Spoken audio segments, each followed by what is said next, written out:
నిజాం నిధులు దుర్వినియోగం చేసి శ్రీరాముడి ఆలయాన్ని నిర్మించాడని రామదాసుని చెరసాల్లో బంధించడంతో ఆలయ నిర్మాణం అంతా పూర్తయి శిఖరభాగం ఖాళీగా ఉండిపోయింది.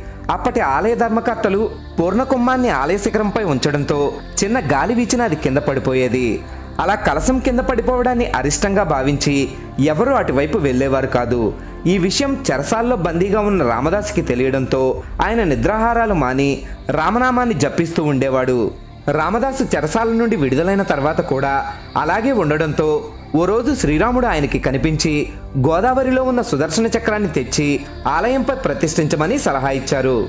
మరుసటి రోజు ఉదయాన్నే రామదాసు గోదావరి నదిలో స్నానం చేస్తూ ఉండగా శ్రీరాముడు చెప్పినట్టుగానే సుదర్శన చక్రం రామదాసు చేతిలోకి వచ్చింది.